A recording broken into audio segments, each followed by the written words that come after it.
Hello viewers, আসসালামু আলাইকুম। কেমন আছেন সবাই? আশা করছি প্রত্যেকে অনেক ভালো আছেন। সকলকে আবারও স্বাগতম জানাচ্ছি এসবি একাডেমির অনলাইন ক্লাসে। আজকে আমরা যে টপিকটি শিখব সেটি হচ্ছে সেন্টেন্স। চলুন জেনে নেই সেন্টেন্স কাকে বলে। এক বা একাধিক ওয়ার্ড বা শব্দ একত্রে বা পাশাপাশি বসে যখন সম্পূর্ণ মনের ভাব প্রকাশ করে তখন তাকে সেন্টেন্স বা বাক্য বলে। যেমন হি is a good boy.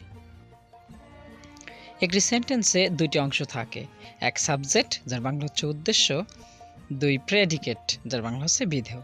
Subject কাকে বলে? একটি সেন্টেন্সে যার সম্বন্ধে কিছু বলা হয় তাকে সাবজেক্ট বলে। প্রেডিকেট কাকে বলে? একটি বাক্যে সাবজেক্ট সম্পর্কে যা কিছু বলা হয় তাকে প্রেডিকেট বলে। আসুন এখন জেনে নেই কাইন্ডস অফ সেন্টেন্সেস, মানে সেন্টেন্স কত প্রকার। অর্থ অনুসারে সেন্টেন্স 5 প্রকার। অ্যাসার্টিভ সেন্টেন্স বিবৃতিমূলক বাক্য, ইন্টারোগেটিভ সেন্টেন্স প্রশ্নবোধক বাক্য, ইম্পারেটিভ সেন্টেন্স অনুজ্ঞাসূচক বাক্য, অপারেটিভ সেন্টেন্স ইচ্ছাসূচক বাক্য এবং এক্সক্লামেটরি সেন্টেন্স বিস্ময়সূচক বাক্য। এখন জেনে নিই আমরা প্রত্যেকটি সেন্টেন্সের কিছু ব্যাখ্যা জেনে নেব। এখন আমরা জানব অ্যাসার্টিভ সেন্টেন্স সম্পর্কে। অ্যাসার্টিভ সেন্টেন্স কাকে বলে, চেনার উপায় ইত্যাদি। যে সেন্টেন্স কোনো বিবৃতি প্রকাশ করে তাকে অ্যাসার্টিভ সেন্টেন্স বলে। Structure 1, subject plus verb plus extension, শেষে থাকবে full stop. Example, he is a good boy. Structure 2, there is অথবা দেয়ার থাকবে, তারপর থাকবে শেষে full stop. Example, there is a mosque in our village, there are 2 schools in our village. এখন আমরা কিছু গুরুত্বপূর্ণ সাবজেক্ট সম্বন্ধে জেনে নেব। Important subject: I, you, we, they, he, she, it, name. এখানে আমরা দেখতে পাচ্ছি স্টার দেওয়া হি, শি, ইট কোনো নাম, থার্ড পারসন সিঙ্গুলার। সিঙ্গুলার একজন ব্যক্তি অথবা একটি বস্তু অথবা একটি বিষয়কে নির্দেশ করে। সাবজেক্ট থার্ড পারসন সিঙ্গুলার হলে ভার্বের সাথে এস বা এস যোগ করতে হয়। যেমন he goes to school, Karim plays football.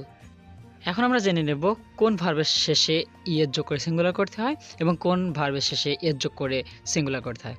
কোনো ভার্বের শেষে এসএস, এসএইচ, সিএইচ, ওএক্সজেড থাকলে ইয়ের যোগ করে সিঙ্গুলার করতে হয়। যেমন ডিও ডু, শেষে ও থাকার কারণে আমরা এখানে করব ডিওইএস, জিও গো, জিওইএস, ডাব্লিউএটিসিএইচ ওয়াস, ডাব্লিউএটিসিএইচ ওয়াসেস।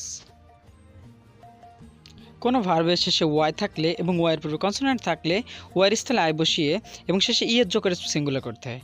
যেমন T R Y try, T R I ES tries, F R Y fry, F R I ES fries, C R Y cry, C R I ES ক্রাইস।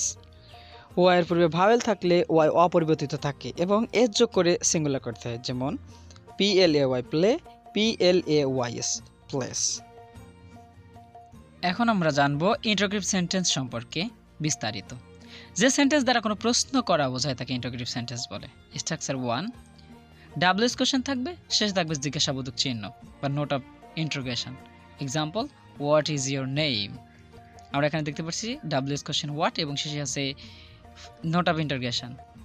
Structure 2, auxiliary verb থাকবে, শেষে থাকবে note of interrogation. Example, are you a student. এখানে আর একটি auxiliary verb এবং শেষে আছে note of interrogation, সুতরাং এটি হবে ইন্টারোগেটিভ সেন্টেন্স।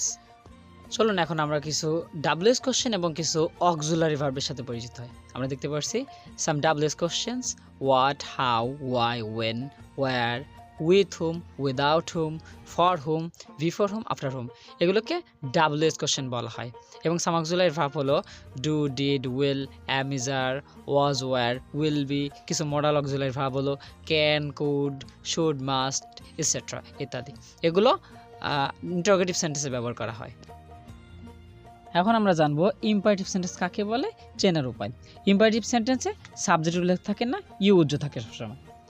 যে সেন্টেন্স দ্বারা আদেশ অনুরোধ নিষেধ করা বোঝায় তাকে ইম্পারেটিভ সেন্টেন্স বলে। স্ট্রাকচার 1, ভার্ব দিয়ে শুরু হবে, শেষে থাকবে full stop. Example, go outside. Structure 2, please, kindly, let, never, don't ইত্যাদি থাকবে, শেষে থাকবে ফুল স্টপ।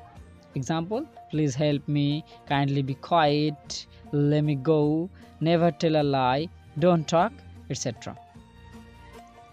এখন আমরা জানবো অপটেটিভ সেন্টেন্স সম্বন্ধে। মডার্ন ইংলিশ গ্রামে অপটেটিভ সেন্টেন্সটাকে অ্যাসার্টিভ সেন্টেন্সের অংশ হিসেবে ধরা হয়। তো আসুন জেনে নিই অপারেটিভ সেন্টেন্স কাকে বলে চেনার উপায়। যে সেন্টেন্স দ্বারা কোনো ইচ্ছা পোষণ করা বা প্রার্থনা করা বোঝায় তাকে অপারেটিভ সেন্টেন্স বলে। Structure: may, wish, have, long plus assertive sentence. Example: may you be happy, wish you get your expected result, have a good day, long live the king. এগুলোকে অপারেটিভ সেন্টেন্স বলা হয়। এখন আসুন জেনে নিই আমাদের সর্বশেষ এক্সক্লেমেটরি সেন্টেন্স সম্পর্কে। যে সেন্টেন্স দ্বারা বিস্ময় প্রকাশ করা বোঝায় তাকে এক্সক্লেমেটরি সেন্টেন্স বলে। স্ট্রাকচার: হোয়াট অথবা হাউ থাকবে, শেষে থাকবে নোট অফ এক্সক্লামেশন। যেমন: what a beautiful girl she is, how smart you are. Structure 2: hurrah, note of exclamation, alas, note of interrogation, fie, note of interrogation plus assertive sentence. Example: hurrah, we won the game. Alas, I'm undone. Fie, you are very bad. এখন চলুন দেখে আসি আমরা যা শিখলাম তার at a glance. Assertive sentence প্রথমে থাকবে সাবজেক্ট, শেষে থাকবে ফুল স্টপ, অথবা দেয়ার ইজ অথবা দেয়ার থাকবে, শেষে থাকবে full stop. Interrogative sentence WH question অথবা অক্সিলারি ভার্ব দিয়ে শুরু হবে, শেষে থাকবে note of interrogation. Imperative sentence verb দিয়ে শুরু হবে, সাবজেক্ট থাকবে না, অথবা please, kindly, let, never, don't ইত্যাদি থাকবে, শেষে থাকবে full stop. Operative sentence may, wish, have, long দিয়ে শুরু হবে, সাথে থাকবে assertive sentence. Exclamatory sentence what অথবা হাউ দিয়ে শুরু হবে, সে থাকবে নোট অফ এক্সক্লেমেশন, অথবা হুররা, অ্যালাস, ফাইতাই থাকবে, সাথে থাকবে অ্যাসার্টিভ সেন্টেন্স। এই ছিল আমাদের অ্যাট এ গ্লান্স সেন্টেন্স। সকলকে থ্যাংক ইউ সো মাচ এতক্ষণ আমার সাথে থাকার জন্য। আমাদের পরবর্তী টপিক থাকবে পার্টস অফ স্পিচ এবং নাউন। তো আবার সবাই ভালো থাকবেন, সুস্থ থাকবেন সেই প্রত্যাশা নিয়ে শেষ করছি। আসসালামু আলাইকুম রহমতুল্লাহ।